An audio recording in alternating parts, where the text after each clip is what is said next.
a nossa gratidão. Amém e amém, Jesus. Glória a Deus. A vitória é nossa pelo sangue de Jesus. A vitória é nossa pelo sangue de Jesus. Seu poder é imenso para operando Deus, quem impedirá? Seu poder é imenso para operando Deus, quem impedirá? Ninguém, né, irmãos, impedirá o agir de Deus.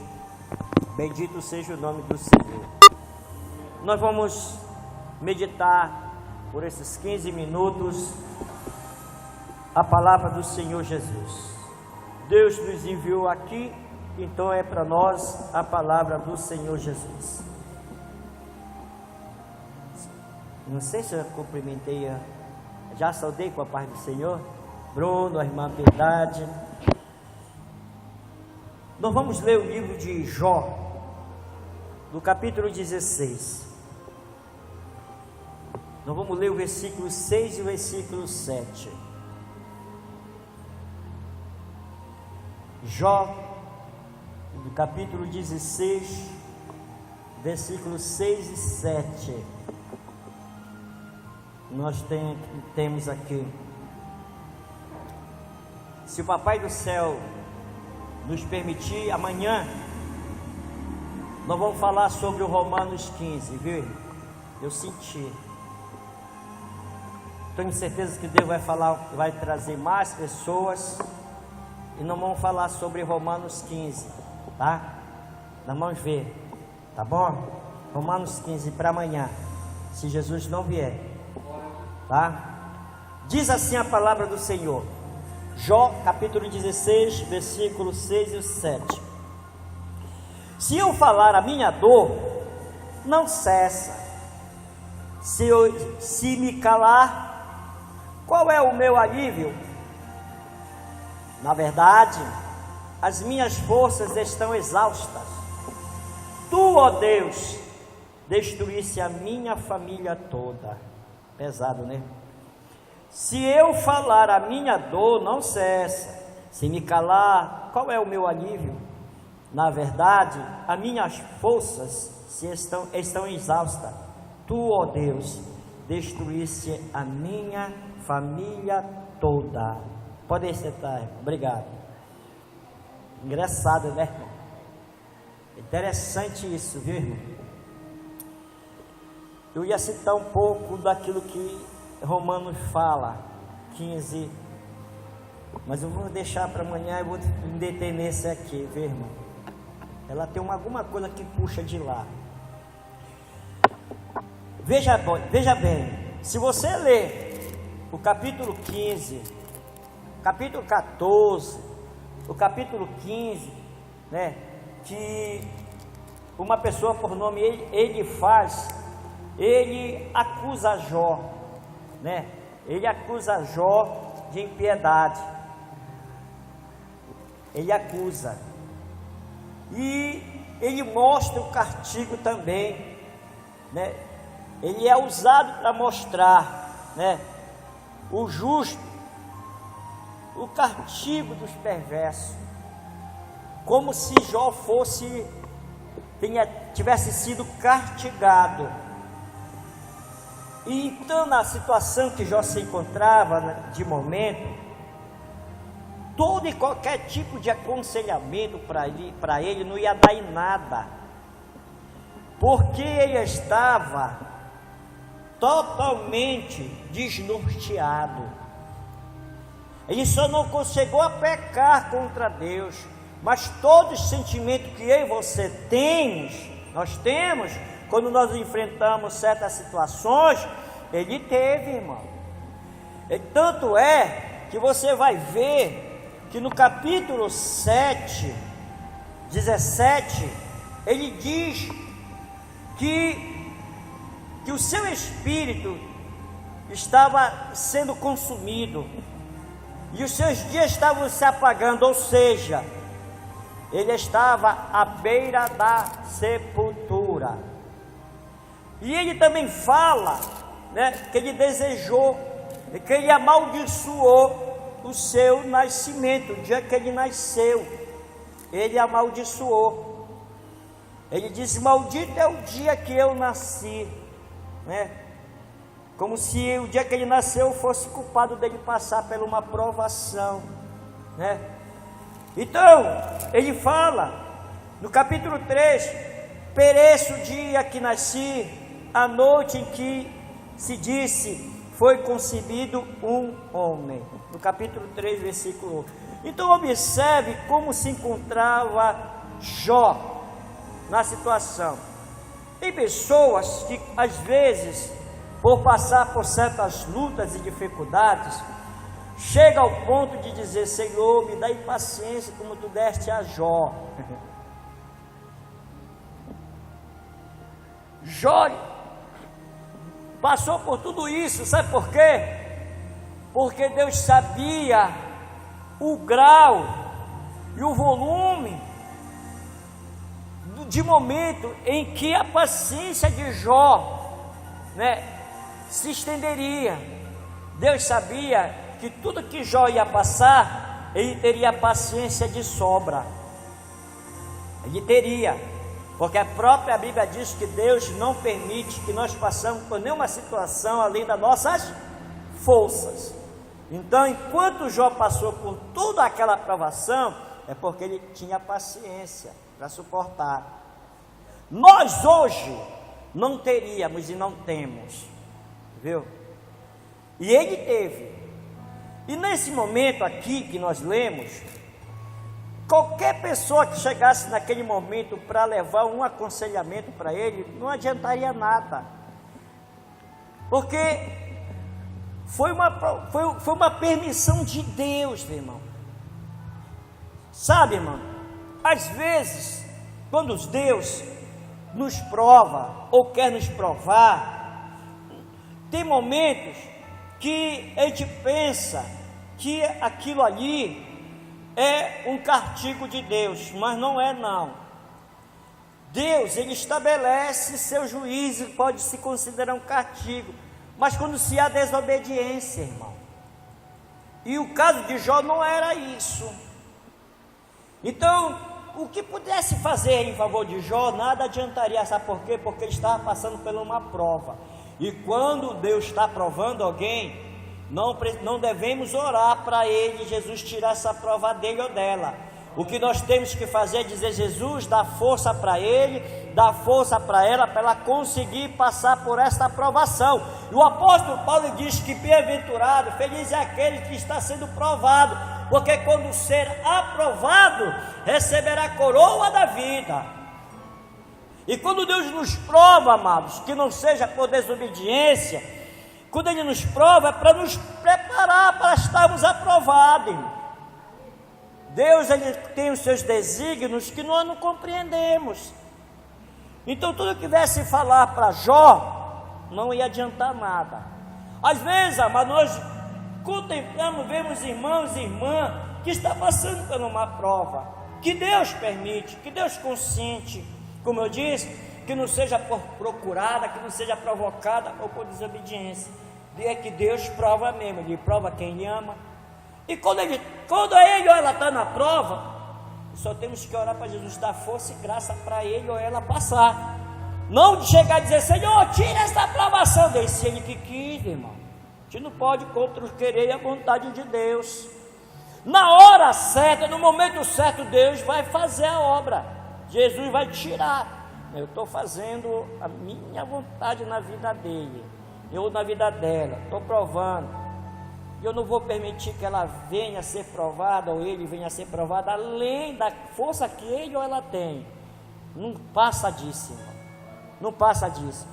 Então aí a gente deve entender que não devemos deixar chegar à aflição, ao desespero.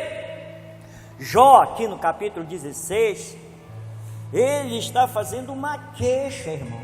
Pode olhar lá. Ele está fazendo uma queixa. justamente da permissão de Deus, onde o pastor Ivanildo falou sobre situações permissivas, né? Permissiva, né? Que ocorre mesmo. Isso sempre te fala aqui. Vezes de tanto pedir, Jesus não quer dar porque sabe que no final vai dar prejuízo, vai trazer consequências, mas tanto pedir, como ele tem esse direito, esse dom, ele tem o poder, ele permite, mas vem consequência. É bom esperar no Senhor, porque quando vem do Senhor, da vontade dele, tudo dá certo, a gente salta de alegria e agradece a Deus e oferece culto e ação de graça e faz coisas maravilhosas, quando é pela aprovação de Deus, quando ele aprova aquilo que nós pedimos. Aqui Jó, ele estava fazendo uma queixa, e quando ele estava ouvindo Elifaz contando tudo isso para ele vem desde lá do 14, ele fala, né, ele conversa com ele, e coloca, né, a situação, mostra, e diz assim, olha, falando para Jó, os perversos, eles são castigados, e vem contando, mostrando, dizendo, olha, Jó, Deus é justo, Deus não faz nada com injustiça, Deus é justo no que Ele faz, no que Ele permite, no que Ele executa. E os perversos, eles recebem o que eles merecem. E ele foi mostrando, ensinando. Quando ele terminou de falar, aí Jó entra, dizendo, né? Ele disse, eu já tenho ouvido tanta coisa, tanto aconselhamento, eu tenho ouvido tanta coisa me falarem, eu estou nessa situação, mas eu ouço tu falares, eu ouço os outros falarem, eu ouço os meus amigos me falarem, mas que vai adiantar isso para mim? Vai me adiantar? Quisera que ele estivesse no meu lugar, se talvez, né, o pensamento deles fosse da mesma forma como o meu pensamento, né? Tudo isso eu sei, tudo isso eu contemplo, né? Tudo isso, mas o que devo eu fazer, né? Aí ele chega a esse ponto de dizer, olha, se eu contar para vocês, vai adiantar alguma coisa? Vocês vão fazer eu mudar, vai fazer eu sair dessa situação, né? Que só faltava ele morrer. Vai fazer alguma coisa? Então não vai. Como diz assim, então se calem, quem está passando pela prova é eu. Então ele diz, se eu falar, a minha dor vai cessar? Ele diz logo, se eu me calar, se eu falar, a minha dor vai cessar? Não vai. Se eu contar para A e B, eles vão resolver o meu problema e a situação? Não vai. Por que eu vou contar para ele ou para ela? Eu tenho que contar para Deus, irmão. Ele que sabe, Ele que conhece, Ele que tem a resposta, só Ele pode resolver. Aí depois ele chega e diz, se me calar, qual é o meu alívio? Meu alívio, né? Qual é o meu alívio? Se eu me calar. Se eu falar, não vai resolver nada. Se eu me calar, não vai cessar a minha dor, né? Aí ele diz, olha, na verdade, pessoal, na verdade, o que está acontecendo comigo é que as minhas forças estão se acabando, se esgotando. É que a minha força está exausta, já estou só esperando já praticamente o buraco, a cova. Está aqui o capítulo 17, versículo 1. Só que ele aguardava, ele não esperava mais nada. A diferença aí, irmão, é que ele não pecou pelo fato de murmurar, mas ele teve as suas queixas. Aí ele chega ao ponto de dizer, tu Deus, olha só, ele conversando com ele faz, depois ele na oração diz, e tu Deus, olha a palavra que ele usou contra Deus, e tu Deus, destruísse a minha família toda. Foi Deus que destruiu a família dele? Não foi. Deus não destrói família de ninguém, irmão. E tem gente abrindo boca aí fora, por aí dizendo, sabe por que essa família está assim? Deus que separou, Deus que destruiu. Deus nunca vai separar e destruir família alguma, irmão. Deus jamais ele vai fazer isso. Foi Deus que fez se separar. Deus não faz ninguém se separar. Quem separa é o próprio homem. Deus não faz ninguém se separar. Não faz. Não faz mesmo. Aí diz: Deus, tu destruísse a minha família toda. Deus não destruiu a família de Jó. Deus, ele apenas permitiu que ele passasse pela uma provação. Mas por que ele fez isso? Porque Deus ele já tinha a resposta para Jó, ele já tinha providenciado para ele o dobro do que ele iria receber. Deus consentiu porque Deus já tinha a resposta, já tinha a solução, já tinha para colocar, repor até mais do que ele tinha perdido, até mais. Às vezes, amados, nós somos injustiçados, injuriados, e queremos que o Senhor venha fazer justiça por nós, venha estabelecer justiça contra quem faz isso contra nós. Mas não é dessa forma que devemos proceder. Nós temos que orar para Jesus nos dar graça e fazer a segunda vontade dEle, e permanecermos. Deus ele não destrói ninguém, Deus não destrói família, Deus não faz isso. Deus ele une, mas ele, naquele momento, Deus ele poderia considerar isso aqui, como uma afronta. Ele poderia ter considerado isso aqui como um pecado contra Deus, pecado de murmuração, até mesmo de blasfêmia. Como ainda não era nítido assim, o Espírito Santo já tinha, só faltava se manifestar, na vida, e seria uma blasfêmia contra Deus. Deus poderia considerar isso aqui como um pecado de Jó. Foi a parte que Jó usou uma palavra muito pesada para com Deus, quando ele disse isso: Deus, destruíste a minha família toda. Quer dizer, culpando Deus, acusando Deus de destruir uma família, coisa que Deus não faz. Mas por que Deus, não considerou assim? Por quê? Porque Deus primeiro ele conhece o coração do homem, e o coração de Jó estava amargurado. Ele chega ao ponto de dizer: só estou em pé, não sei porquê, porque eu só estou agora esperando a morte. Mas ele só não sabia que em meio a essa provação que ele ia passar, Deus tinha o melhor para ele, como ele tem para nós, irmão. Quando eu e você está passando por uma situação, não semelhante a de Jó, mas passando por uma situação, circunstância, seja ela espiritual, seja ela física, humana, quando nós estamos passando, nós temos que ter convicção de que o Senhor Jesus, Ele não quer nada de ruim para nós. Ele só quer nos abençoar e o bem para nós. Ele só quer o nosso bem. E às vezes passamos por isso, muitas das vezes é por certos momentos da parte de nós, de uma desobediência, viu? Às vezes a gente queremos que seja da nossa própria maneira, quando não é. Às vezes nós queremos que prevaleça o nosso querer, quando que muitas das vezes conflita com o querer de Deus. E o que tem que prevalecer é o querer do Senhor na nossa vida. Foi o querer de Deus na vida de Jó. Deus consentiu, Deus permitiu, porque Deus sabe o que faz. Deus sabe o que fazer por nós, para nós. Deus, Ele sabe, irmão. Ele sabe fazer isso. Então Ele consentiu isso para Jó, porque Ele sabia que Jó ia conseguir.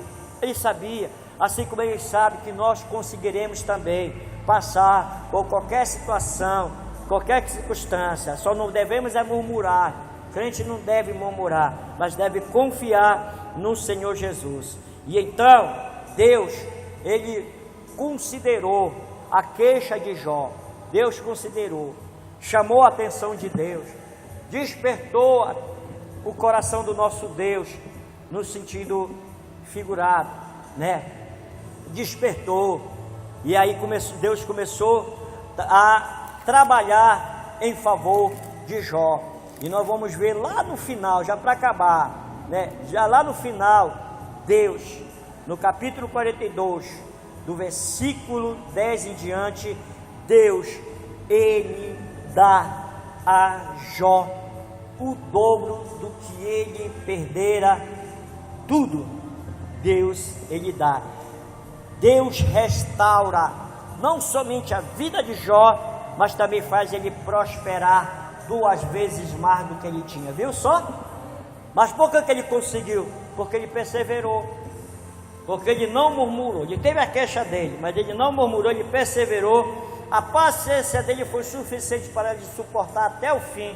E a resposta de Deus foi essa: restaurar a saúde dele por completo. Ficou novinho ele, e por fim fez ele prosperar materialmente em tudo, na sua família, nas suas fazendas. Ele deu o dobro que ele tinha perdido. Então isso é o resultado, né, de quem persevera no Senhor Jesus, de quem espera no Senhor, de quem confia no Senhor. Então nós devemos fazer dessa mesma forma. Deixa vir os vitupérios dessa vida, situações, circunstâncias, mas não devemos desanimar, mas confiar no Senhor Jesus, porque Ele está no controle da nossa vida, com certeza. Portanto, meus amados irmãos, nesta tarde, essa é a palavra de Deus para nós neste lugar santo, amém? Nós vamos agradecer o Papai do Céu, vamos ficar de pé, vamos agradecer o Senhor nosso Deus. Se Jesus não vier, amanhã nós estaremos aqui, e com certeza nós vamos falar sobre este capítulo do livro do apóstolo Paulo, capítulo 15 de Romanos. Me chamou a atenção aqui, mas nós vamos trazer amanhã, né? E que Deus em Cristo Jesus continue abençoando.